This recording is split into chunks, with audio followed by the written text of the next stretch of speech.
দিনটা ছিল 2 অক্টোবর। মহালয়া দিয়ে আমার দিনটা শুরু হলো।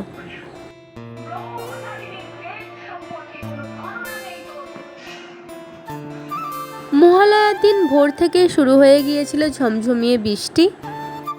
আমি আজকের দিনে খুবই সকাল করে উঠি, মহালয়া দেখার জন্য ভোর 5টায় উঠি।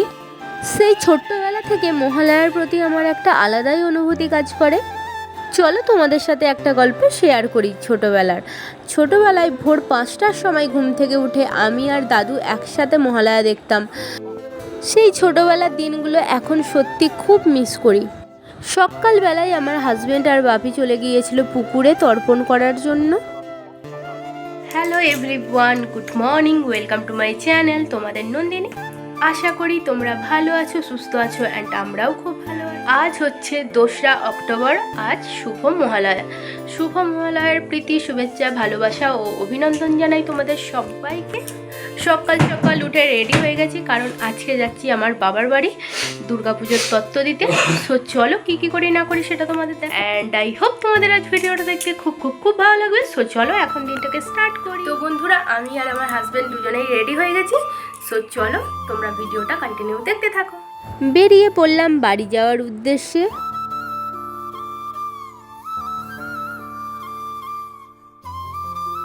বাড়ি থেকে আসার সময়ও কিন্তু প্রচুর শপিং করেছি। সো চলো বন্ধুরা ভিডিওটা কন্টিনিউ দেখতে থাকো।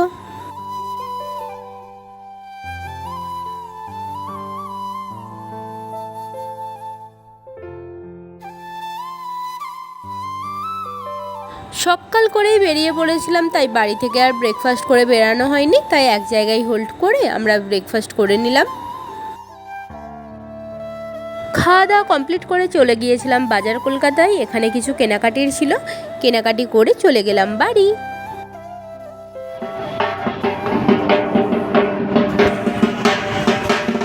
বাজার কলকাতা থেকে আমাদের কেনাকাটি হয়ে গেল। এরপরে যাচ্ছি আমরা তাঁত বাজারে।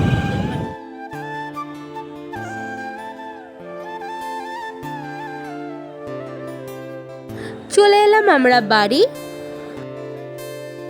আমার আর আমার হাজব্যান্ডের পেস্তার সাথে এই প্রথম দেখা। পেস্তাকে ভিডিও কলে দেখেছিলাম, কিন্তু কাছে থেকে এই প্রথম দেখলাম।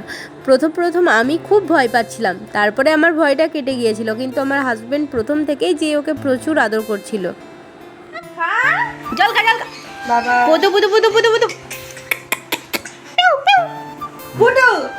এইগুলো হচ্ছে মায়েরা বাজার করেছে। এখানে সব কেনাকাটি দেখতেই পাচ্ছ, মা বার করছে, তাই তো মা? এটা হচ্ছে লক্ষ্মী বরের। বাহ, এই পেস্তা এখন কি ভাতু খাওয়ার টাইম হয়ে গেছে? ভাতু খাওয়ার টাইম হয়ে গেছে। পেস্তা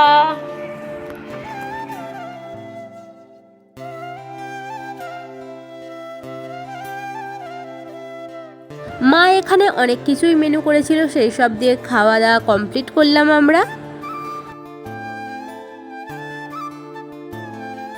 বাড়ির সবাইকে টাটা বলে বেরিয়ে পড়লাম বাড়ি আসার উদ্দেশ্যে। চলে এলাম আমরা স্টাইল বাজারে। আমার কেনাকাটি কমপ্লিট হয়ে গেছে, এরপরে আমার হাজব্যান্ড কেনাকাটি করছে। এই হচ্ছে ক্যাশ কাউন্টারের অবস্থা। প্রচুর ভিড় স্টাইল বাজারে। আমাদের অনেকক্ষণ লাইন দিয়ে দাঁড়িয়ে তারপরে আমরা অ্যাট লাস্ট বিল করতে পারলাম। স্টাইল বাজারে কেনাকাটি কমপ্লিট হয়ে যাওয়ার পর আমরা চলে এসেছিলাম ভি মার্টে। এখানে আমার হাজব্যান্ড কিছু আমার কট সেট দেখছিল।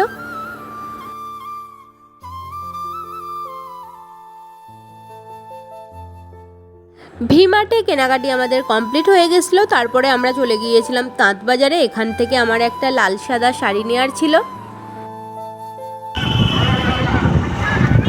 কেনাকাটি কমপ্লিট, এরপরে যাচ্ছি বাড়ি। লাল আর সাদা শাড়িটা নিলাম, কারণ দুর্গা মাকে আমি বরণ করব, তার জন্য এই লাল সাদা শাড়িটা নিলাম। কেমন লাগলো অবশ্যই কমেন্টস করে জানিও। আমাদের একটা স্বপ্ন পূরণ হতে যাচ্ছে, এটা দেখে তোমরা নিশ্চয়ই বুঝতে পারছো এটা কি। যারা যারা বুঝতে পেরেছো অবশ্যই কমেন্টস করে জানিও। তো ফ্রেন্ডস, বাড়ি চলে এসেছি। অনেক কিছুই কেনাকাটি করেছি। এই দেখতে পাচ্ছ, স্টাইল বাজার থেকে কেনাকাটি করেছি, ভি মার্ট থেকে কেনাকাটি করেছি, তাঁত বাজার থেকে কেনাকাটি করেছি। আর এই ব্যাগটা হচ্ছে আমাদের বাড়ি থেকে তথ্য পাঠিয়েছে। তো ফ্রেন্ডস, গলার অবস্থা খুবই খারাপ, কথা বলতে পারছি না, গলা পুরো ধরে গেছে। দুদিন ধরে খুবই ঠান্ডা লেগেছে, আজকে গলা প্রচুর ধরে গেছে। সো চলো দেখাচ্ছি কী কী কেনাকাটি করে। আমার কিছু ড্রেস নিয়েছি, এখানে হাজব্যান্ডেরও কিছু ড্রেস আছে। স্টাইল বাজার থেকে আমরা একটা সুন্দর বেডশিট ফ্রি পেয়েছি, সেটাও তোমাদের ভিডিওর শেষে দেখিয়ে দিচ্ছি। সো চলো বন্ধুরা, আজকের ভিডিও তোমাদের ভালো লেগে থাকে অবশ্যই like comment share and subscribe করে দিও। বাই, দেখা হচ্ছে নেক্সট ভিডিওতে, টাটা।